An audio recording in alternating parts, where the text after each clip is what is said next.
Hello and welcome back to my YouTube channel. And I know it's been a while that I haven't uploaded any videos. I'm sorry for that. And the topic that I'm going to take today is so popular among people that the people watching me right now might have a friend, an acquaintance, a relative, or anyone, or they even might be suffering from this disease. So let's know about it deeper. And I would like to give a heads up. My son is likely to give a special appearance because he's there in the background. He's very adamant that he won't leave me alone to take the video. So that's that. So let's get into the topic. We're going to learn about asthma today. Asthma is a reversible lung disease that is characterized by there will be an obstruction or narrowing of the airway, and it doesn't simply happen like that. There are some predisposing factors, or there are some factors that act as a stimuli for this condition. Okay, so let's head on to the pathophysiology. First one is the predisposing factors, and one of the predisposing factors is the female gender.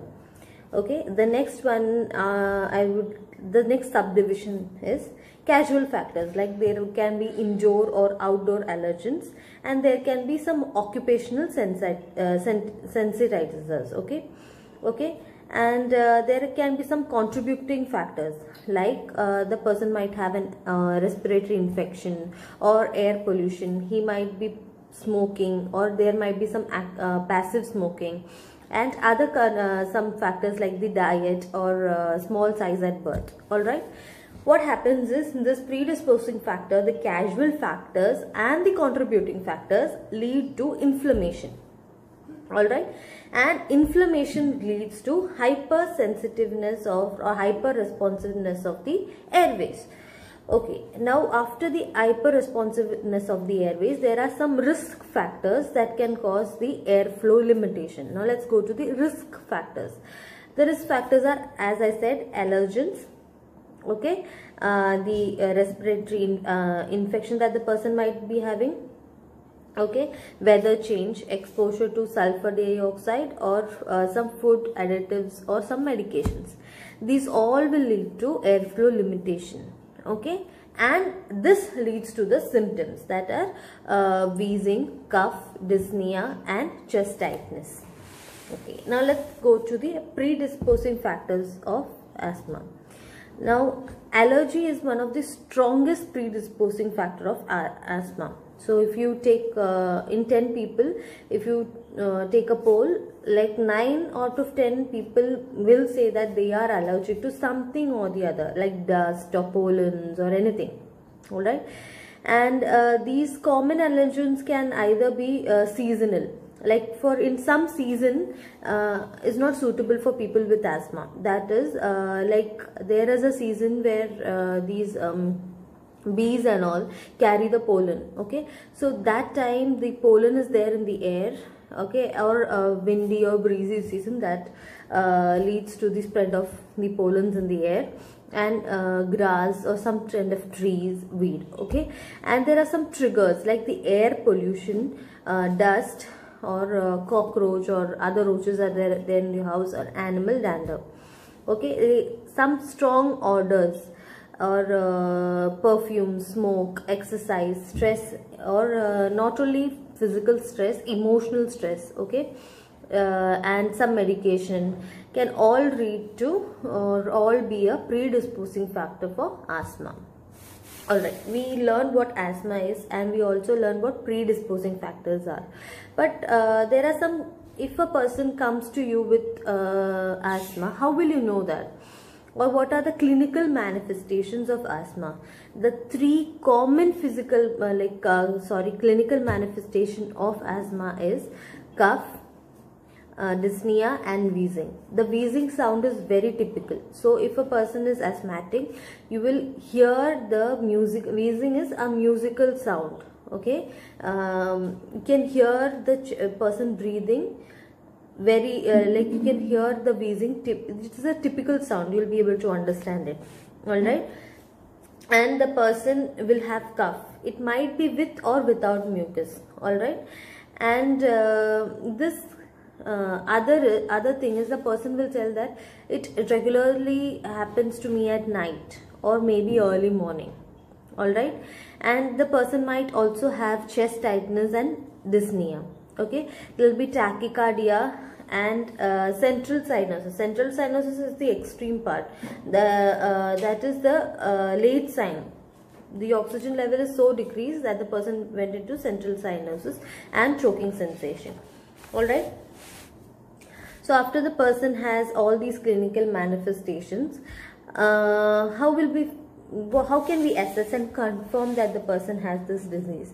Okay, the assessment is when the person comes to an hospital, for the people who are not related to a hospital background, there is a probe like thing or a clip like thing, the clip that we hang clothes, the same thing, kind of structure that they put it on your fingers. Okay, that thing that comes to your finger is called as a probe. That is nothing but a pulse oximeter. All right, and this shows the level of oxygen or the saturation of oxygen in your blood. Okay, and when that person's when the person's saturation is checked, it will be low.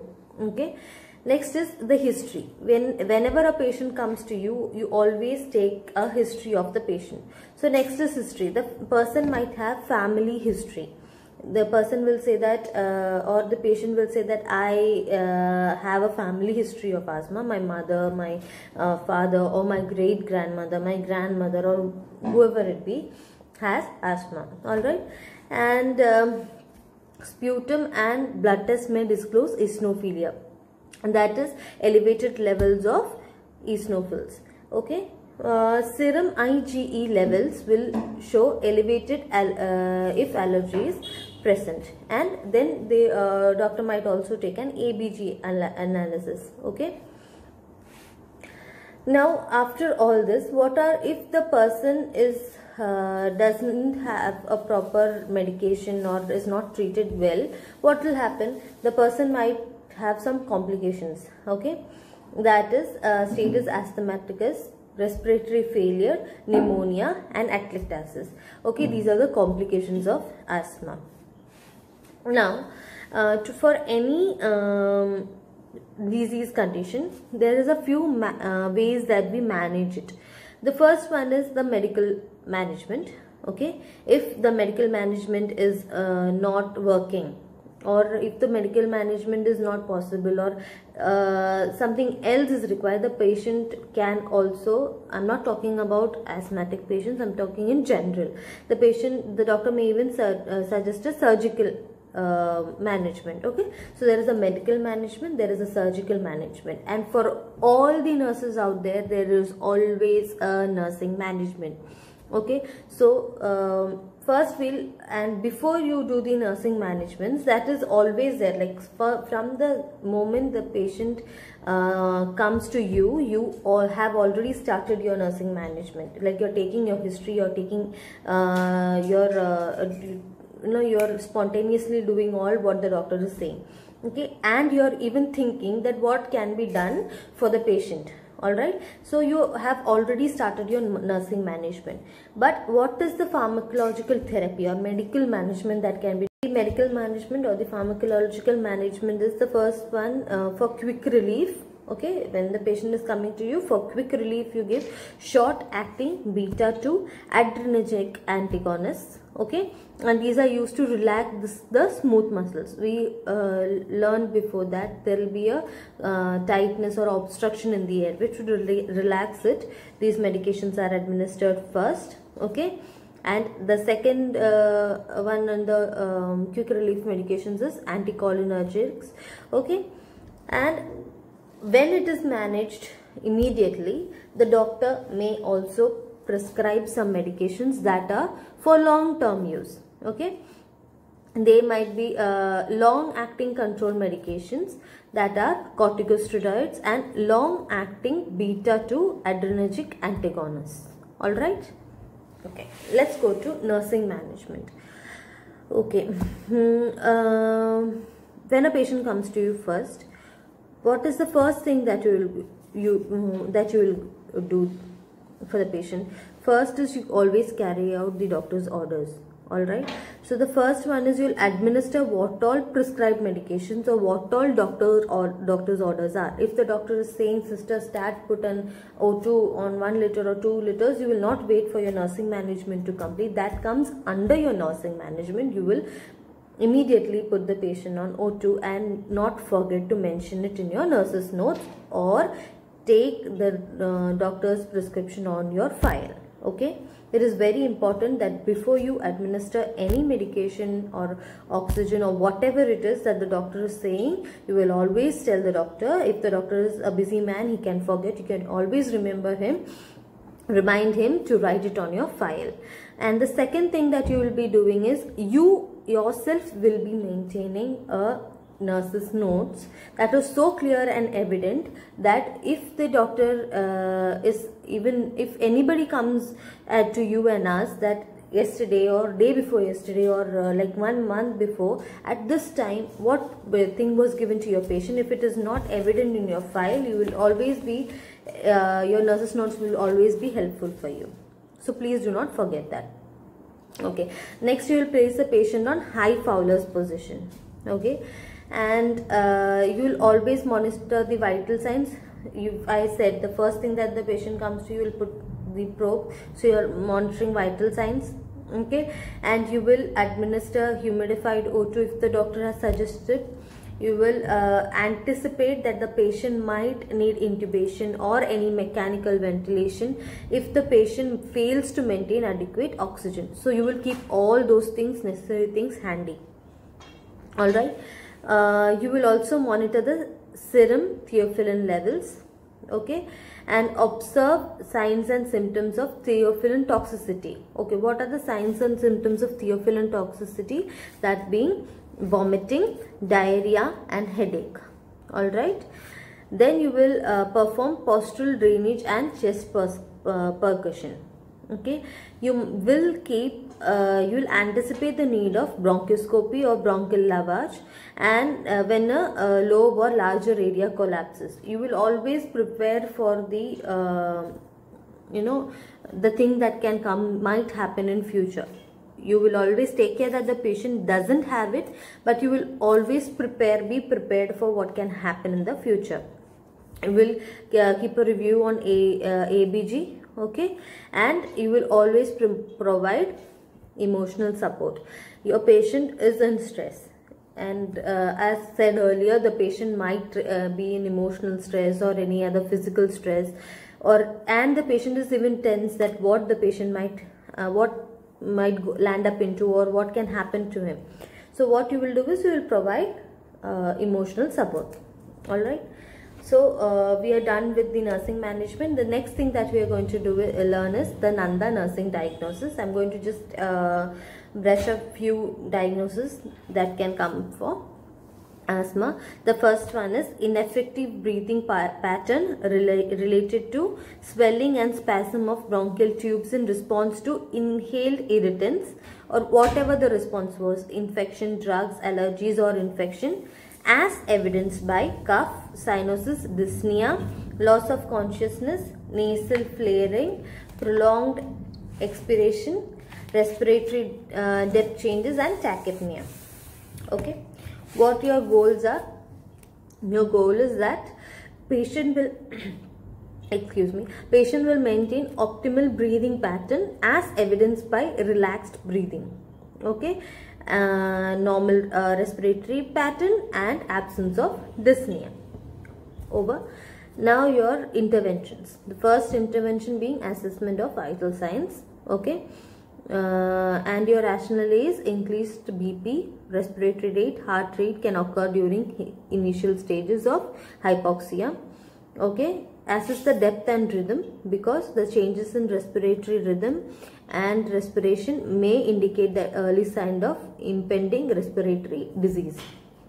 Okay, you will help the patient to decrease anxiety, because that may be the reason the patient is struggling to breathe properly. Okay, you will assess for breathing sounds. As I said, wheezing is a clear sign of asthma, so when you hear wheezing, you should think of bronchospasm. So you will assess breath sounds, and in the rationally because it's wheezing is an indication for bronchospasm. Early signs and symptoms of dyspnea, that is flaring of nose, chest, and it indicates respiratory distress. Okay, as is fatigue because the increase of respiratory distress can cause to respiratory failure. So you will assess the fatigue level in the patient. Okay, encourage pursed lip breathing for exhalation because it improves the breathing pattern. The second Nandana nursing diagnosis is ineffective airway clearance related to bronchospasm, increased pulmonary secretions, ineffective cough, mucosal edema as evidenced by abnormal ABG, lung sounds that been wheezing and bronchi, chest tightness, cough, cyanosis, and dyspnea and retained secretions. And your goal is the patient will maintain airway patency as evidenced by clear breathing sounds, improve O2 levels, normal respiratory rate, ability to effectively cough out secretions. Interventions are almost the same. You will assess for respiratory rate, and you will assess for any color changes, okay, in buccal mucosa, lips, nail beds. This indicates cyanosis. Auscultate for lungs for wheezing because wheezing is indicating bronchospasm, and effectiveness of cough because secretion, if the patient is not able to cough out the secretions, it will cause pooling of secretions in the and monitor intake and output chart because dehydration can contribute to viscous secretions. The next one is anxiety. Okay, we all know what to write for anxiety interventions, and rationally you will always help the patient with providing. You will always, before touching the patient, you will always inform the patient on what you are going to do because that reduces anxiety. You will keep the patient informed about all the lab tests and what is going to be done. Okay, that again reduces anxiety. You will provide a calm and quiet environment because it provides improves relaxation in the patient. You can encourage the patient to go to sleep. Okay, again improves the relaxation for the patient. If the patient is uncomfortable, you can always help the patient to talk out whatever the patient's requirements are or whatever the patient's fear is. Again relaxes the patient. All right, so this was Asma. I hope it was helpful for you all. If you have any suggestions, please mention in the comment section below. Please like, subscribe and share the video so that most of your friends and everybody can watch it. And I am sure you have understood my class, and I'm sure that you will mention whatever your suggestions are there in the comment section below. Thank you.